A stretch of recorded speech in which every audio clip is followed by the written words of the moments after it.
जी हाँ, तो future express में आप सभी का स्वागत है और इस कार्यक्रम की शुरुआत में एग्जैक्टली अगर आप देखें हम देखना चाहेंगे कि इन दो राज्यों में जो मतगणना का जो कार्य जारी है उसमें फिलहाल के रुझान कैसे हैं। हिमाचल प्रदेश सुबह 9, सवा 9, 10 बजे तक जब आपके साथ हमने पहला सौदा में मंच छोड़ा उस वक्त हिमाचल की तस्वीर बहुत क्लियर नहीं थी, लेकिन अब शायद हिमाचल की तस्वीर है वो बहुत क्लियर हो चुकी है। कांग्रेस बहुमत की तरफ 39 सीटें अगर आप देखें आगे चल रही है और जहां तक गुजरात का सवाल है बीजेपी बहुमत के अगर आप देखें नंबर से, उस जादुई नंबर से काफ़ी दूर है। इनफैक्ट अपने सन 2002 के आंकड़े को भी शायद पार करने की तैयारी करती हुई उस वक्त का 127 का आंकड़ा था, लेकिन अब उस 127 के आंकड़ों से भी लगभग 32 अंक दूर लगभग आप समझ लीजिएगा करीब 159 सीटों पर बीजेपी आगे चलती हुई। 60 सीटों का गेन है वर्सेस लास्ट वर्डिक्ट। कांग्रेस को अगर आप देखिए 62 सीटों का नुकसान है, 15 सीटों पर आगे चलती हुई इस वक्त। आम आदमी पार्टी 5 और अदर्स को यहाँ पे लगभग 3 सीटों का नुकसान है। तो ये अब तक इस वक्त राज्यों की टैली है। अब एक काम करते हैं, मार्केट्स पे लौटते हैं। निफ्टी आपकी स्क्रीन पे 18,574, बैंक निफ्टी 43,390। देखिए आज सुबह मॉर्निंग कॉल में जब हर्ष था मैं और नीरज जी बात कर रहे थे, मैं आपको क्लियरली अपना एक व्यू शेयर किया था। कुछ भी हो जाए above base 1 it's a plus. कल क्लोजिंग में भी व्यू था it's a plus, it's a buy. आज का हमारा बेस 1 क्या था, डायरेक्टर साहब स्क्रीन पे लेके आइएगा। और निफ्टी का बेस 1 था इट्स 18,513। दो बातें मैंने काफी महत्वपूर्ण तौर पे अगर आप देखें बार बार कही थी कि पीसीआर एट 18,500 स्टिल अबव 4, इसको ब्रीच करना मुश्किल है। एंड स्पेशली पुट राइटर्स के जोन को एक्सपायरी डे में अगर आप देखें ब्रीच करना मुश्किल होता है। और स्पेशली जब बीजेपी का जो गुजरात का टैली था वो बाजार के हक में था, तो शायद उस वक्त इसने एक स्ट्रॉन्ग सपोर्ट लिया, वहाँ से एक स्ट्रॉन्ग पुल बैक लिया। मेरी आज की ट्रेजेक्ट्री क्या थी ट्रेड की, इट वाज 18,513 और 610 on the high side. Resistance की प्लेट लेके आई आपकी स्क्रीन पर। ऊपर की तरफ था 610, 657। बेस्ट केस में आपको ये मिल सकता था। देखिए आज मैंने ट्रेड जोन को थोड़ा सा स्क्यूज्ड रखा था। अगर 513 ऑन द डाउन साइड था तो ऊपर की तरफ 610, 657। देखिए एक्सपायरी डे है, ठीक है ना, एक्सपायरी डे है, आपको कॉल राइटर्स को भी तवज्जो देनी पड़ती है। और इसीलिए मैंने सिर्फ एक लगभग 150-125 पॉइंट की एक ट्रेड चैनल को लिया था। वो चैनल आपको बखूबी मिल चुकी है।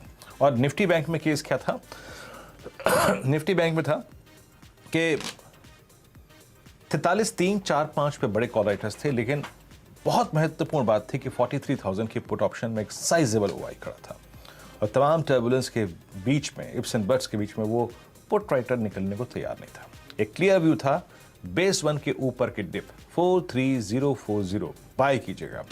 क्या क्या मिलेगा आपको ऑन द हाई साइड, मिलेगा आपको 43261 वो मिला, 43360 वो भी मिला। और अभी करीब कुछ देर पहले जो हम एक इंट्राडे हाई निफ्टी बैंक पर लगा के आए हैं वो जनाब समझ लीजिए था करीब 458। अब देखिए बैंक निफ्टी का ट्रेड सुपर एग्रेसिव रहा और मैंने आपको सुबह इनफैक्ट ओपनिंग के बाद दिखाया भी था। जैसे ही जिस पल बैंक निफ्टी 43,200 के ऊपर ट्रेवल करने लगा उसी वक्त क्लियर हो गया था कि बैंक निफ्टी जा रहा है अपने सारे के सारे वीकली कॉन्ट्रैक्ट के कॉल राइटर्स को ट्रैप करने के लिए। And it's still at day high. देखिए अब यहां से आगे की स्थिति क्या कहती है। इट्स एक्सपायरी डे और गुजरात का आंकड़ा यकीन मानिए, देखिए बता रहा अगर मैं भी ट्रेडर होता तो मुझे गुजरात का आंकड़ा प्रभावित कर रहा है, ठीक है। तो मेरी अप्रोच क्या होगी, एक वो आंकड़ा इंडिया विक्स स्टिल नीचे, ऑप्शंस के स्टैट्स क्या कहते हैं, सेकेंड हाफ को मैं कैसे प्ले करूं या फिर जो अब तक मिल चुका है उसको समेट के बाहर निकल जाऊं, कल के बारे में सोचूं। इसमें कोई दो राय नहीं है। एक बात फिर कहूंगा मैं यहाँ पे 5 तारीख को, 6 तारीख को, 7 तारीख को और इनफैक्ट 8 तारीख को भी इस वीकली कॉन्ट्रैक्ट में ऑप्शन राइटर्स ने घेरा हुआ था बाजार को। और मैं इसीलिए कह रहा था बार बार अपनी जो रिवॉर्ड की एक्सपेक्टेशन से कम रखिए। अभी क्या हो रहा है, आफ्टर सब्सटेंशियल मूव हमने क्यों टारगेट्स को छोड़ा लिया था 610 या फिर 659 तक का, क्योंकि कॉल राइटर्स हैं, no doubt about that. 18,600 1 crore call बिकी हैं, आउटस्टैंडिंग वाई 2 CR पहुंच गया है। 18,700 आउटस्टैंडिंग वाई जो है वो 1.95 CR, I mean close to 2 CR। और नीचे अगर आप देखें पुट ऑप्शंस में 18,600 पे करीब 55 लाख पुट बिकी हैं and 18,500 that outstanding OI is 1.65 CR। तो मोटा मोटी जो ट्रेड गेम था याद रखिएगा निफ्टी का, वो चल चुका है। लेकिन मैं आपको एक बात बताता हूं यहां पर, अगर मॉर्निंग हाई दोबारा कटता है, एक बार डायरेक्टर साहब 2 चार्ट्स स्क्रीन पे लेके आइएगा, अगर मॉर्निंग हाई दोबारा कटता है और किसी भी सर्कमस्टेंसेज में आप मॉर्निंग स्विंग को हाई को काटते हैं, तो याद रखिएगा ये बाजार सब कुछ ट्रैप करेगा, 18,700 को भी ट्रैप करेगा। क्यों और वो किन सर्कमस्टेंसेज में होगा? वो होगा इफ रिलायंस, याद रखिएगा इस चैनल का स्वामित्व प्रबंधन रिलायंस इंडस्ट्रीज होल्ड करते हैं, बट मेरे लिए वो एक स्टॉक मात्र है जो कि इंडेक्स में एक बहुत महत्वपूर्ण वेटेज होल्ड करता है। रिलायंस सुबह चल के फिर सिंक हुआ, फिर अब अभी करीब 15 मिनट से इसमें एक स्विंग आ रहा है और इसका लो क्योंकि आज 20 डे में है and it's a heavy weight. अमूमन इंडेक्स के लिए एक हैवी वेट एक्सपायरी डे के सेकंड हाफ में बहुत इंपॉर्टेंस रखता है। सो अगर आपको निफ्टी का ट्रेड मिल चुका है that's good, well and good, लेके आप बाहर निकल चुके हैं तो भी अच्छा है। बट अब नजर रखिएगा मॉर्निंग के फिर से हाई को और एक रिलायंस की प्राइस परफॉर्मेंस को, क्योंकि HDFC को जो करना था वो उसने कर दिया, HDFC बैंक को जो करना था उसने कर दिया, L&T को जो करना था उसने कर दिया, but that's still due. Nifty bank लेके आइए। देखिए निफ्टी बैंक में खूबसूरत ट्रेड मिल चुका है और फिर कहूंगा रिवॉर्ड की एक्सपेक्टेशन को कम रखिए, बट फोर्सेस बैंक निफ्टी में अभी भी है। और कॉल राइटर्स क्या कहते हैं इस वक्त के, पुट राइटर्स क्या कहते हैं, आइए उसको रीड करने की कोशिश करते हैं। लेके आइए डायरेक्टर साहब 3 कॉल्स 43,500, 600 और 700 की, और साथ ही साथ 43,100, 43,200, 43,000 की पुट ऑप्शंस को लिखे आइए। उसको देखने की कोशिश करते हैं कैसे यहाँ पे कॉल राइटर्स यहाँ पे परसिस्ट कर रहे हैं। देखिए 43,500 पे स्टिल बहुत एक साइजेबल ओवाई है, 54 lakhs ऐड हुआ है, outstanding Y 88.823, that's huge and specially अगर उस कॉल राइटर के जोन के लगभग 60 पॉइंट ऊपर आपका ऑल टाइम हाई हो तो वो एक रेजिस्टेंस के तौर पे काम करता है। और नीचे पुट ऑप्शंस में 43,200, 43,100, 43,200 की पुट्स काफी स्ट्रॉन्ग ओवाई ऐड करके बैठी हैं। तो मेरे मुताबिक बैंक निफ्टी का भी अगर आप देखें तो एक स्विंग पूरा हो चुका है। अगला स्विंग तब मिलेगा जब हम 43, 540 या 550 की ट्रेजेक्टरी को पार कर जाए, जब आप इस 88.23 यानी करीब 88,23,000 के आउटस्टैंडिंग ओआई वाले कॉल राइटर के जोन को भी पार कर जाएं, तब किसी फ्रेश ट्रेड के बारे में सोचिएगा। अदरवाइज फॉर द टाइम एक शायद बहुत अच्छा ट्रेड ऑलरेडी आया और मैच्योर हो चुका है, ये मेरा मानना है। ओके, और एक चीज याद रखिएगा कि अब हम ट्रेड की अपेक्षा अगर करेंगे इन दोनों इंडस्ट्रीज में से किसी में, तो वो ज्यादा रखेंगे निफ्टी में बजाय के निफ्टी बैंक के। हमारे साथ इस वक्त खास कार्यक्रम में मौजूद हैं इस वक्त मेहमान बातचीत करने के लिए। उनसे प्रशांत सावंत हमारे साथ मौजूद हैं। और प्रशांत, गुड आफ्टरनून, कार्यक्रम में स्वागत है। एक अच्छा पुल बैक एक्सपायरी डे में लोअर एजेस से हमें मिला, ऑप्शन बेस से मिला, और उसने अपना काम बखूबी कर दिया। प्रशांत, आपकी अप्रोच क्या है? अभी आप इंडस्ट्रीज पे कोई फ्रेश व्यू लेकर फ्रेश डायरेक्शनल ट्रेड लेंगे या फिर आप एक ऑप्शन ट्रेड लेना चाहेंगे इस वक्त? वेरी गुड आफ्टरनून और सभी दर्शकों को नमस्कार। तो मैं आज इवेंट होने की वजह से टोटली इंडेक्स से बाहर रहना चाहूंगा, क्योंकि काफी लोग आज कॉल्स बाय करने की कोशिश करेंगे दोपहर के सत्र में, बट मैं आज अवॉइड करूंगा और मैं एक नंबर पे ध्यान रखूंगा। अगर हम निफ्टी स्पॉट को ट्रैक करें बहुत बेसिक लॉजिक से, तो जो पिछले साल का या अभी तक का जो ऑल टाइम हाई था पहले, वो था 18,605, तो हम मान के चलेंगे 18,610, और अब कल हम उसके नीचे क्लोज हुए। मैं आज की क्लोजिंग ट्रैक करूंगा। मुझे चाहिए कि अगर ये ट्रेंड कंटिन्यू होनी है तो आज 18,610 के ऊपर हम क्लोज हो, ताकि एक स्टेटमेंट बने कि जो ब्रेकआउट था वो वैलिड है। क्योंकि कोई भी अगर हम ऑल टाइम हाई के ऊपर ब्रेकआउट करते हैं, वो स्टॉक हो या इंडेक्स हो, उसके बाद अगर वो उसके नीचे क्लोज होना शुरू करे, एक वीकनेस की साइन होती है।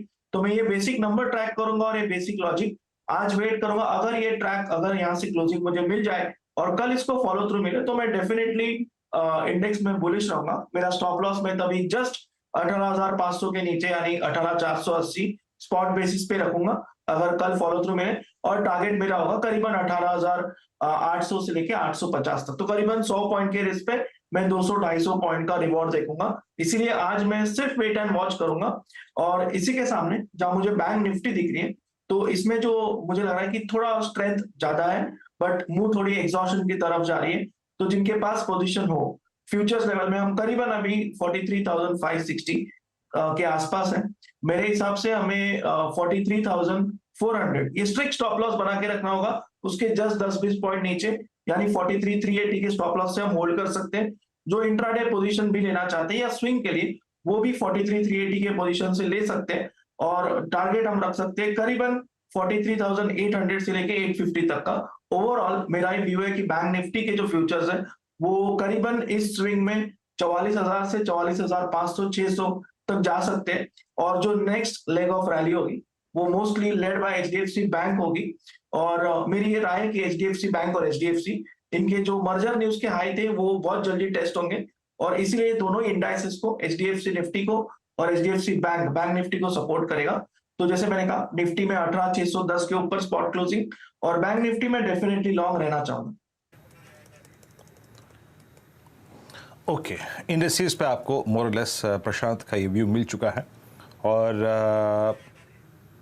अब आते हैं स्टॉक स्पेसिफिक रुझान पे। नो डाउट अबाउट दैट कि स्टॉक स्पेसिफिक एक्शन भी आज काफ़ी स्ट्रॉन्ग है और उस एक्शन को लीड कर रहा है पूरा का पूरा बैंकिंग बास्केट।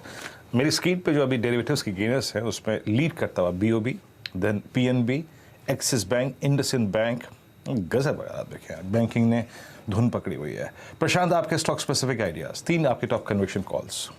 जी, फर्स्ट पिक मेरा होगा एक ऐसा स्टॉक जो इस पूरी रैली को मिस कर चुका है और अच्छी स्ट्रॉन्ग बिकवाली आई थी, वहां से मुझे लग रहा है बेस फॉर्म हो रहा है, गैप पे सपोर्ट ले रहा है, तो यहाँ पे मुझे रिस्क छोटी लग रही है, इसलिए मैं पुल बैक ट्रेड फिलहाल पुल बैक कहूंगा। अगर पिकअप हो जाए तो हम ट्रेंड चेंज की बात करेंगे। वो स्टॉक होगा बाटा। मैं बाटा में स्टॉप लॉस रखूंगा 1658 1658 और टारगेट मेरा होगा 1740 का, टारगेट 1 1740, टारगेट 2 मेरा होगा 1765 का 1765। नेक्स्ट पिक मेरा होगा जीएनएफसी।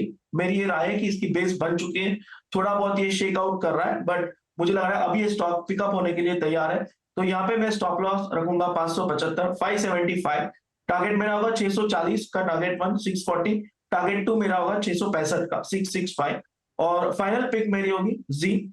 और जी में मैं स्टॉप लॉस रखूंगा 252 के जस्ट नीचे और टारगेट मेरा होगा 285 का। मुझे लग रहा है कि ये स्टॉक एक अच्छे मोमेंटम में आया है, अच्छी सपोर्ट ले चुका है और ये 3 मेरे पिक्स होंगे, बाटा, जीएनएफसी और जी।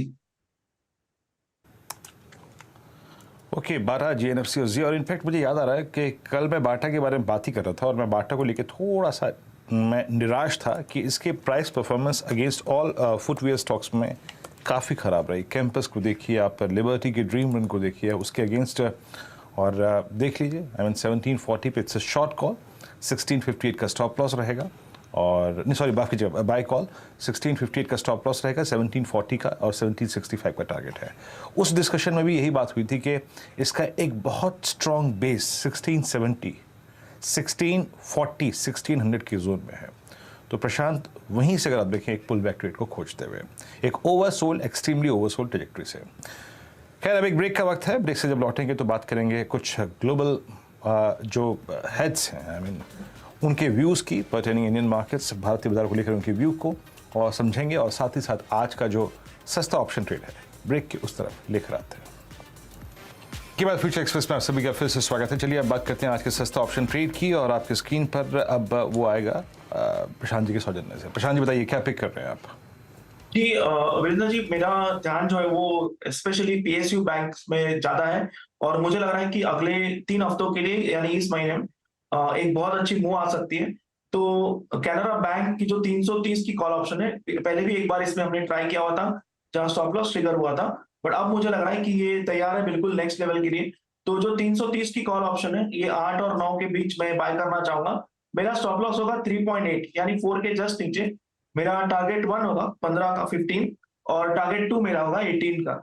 तो ओवरऑल मुझे लग रहा है कि bank of Baroda out perform कर चुका है, कैनरा बैंक अभी नेक्स्ट मूवर होगा और एसबीआई पे भी ध्यान रखूंगा, बट ऑप्शन के जरिए मैं कैनरा बैंक को ट्रेड करना चाहूंगा। ओके, कैनरा बैंक है, हाँ इसमें कोई राय नहीं कि लास्ट 20 सेशन में बीओबी ने अगर आप देखिए लीड किया है और कैनरा बैंक बिल्कुल अगर आप देखिए शांत रहा है। तो अभी यहाँ पे आप पिक कर रहे हैं कैनरा बैंक की 330 call option for possible target of 15-18, अभी करीब 8.5 पे ट्रेड करते हैं। प्रशांत बहुत बहुत शुक्रिया आप इस कार्यक्रम में शामिल हुए और सभी स्टॉक्स और इंडेक्सेस पर रखी। फिलहाल एक ब्रेक के बाद अब आपसे अगली मुलाकात होगी आज कमाई का अड्डा में 2 बजे, तब तक के लिए नमस्कार।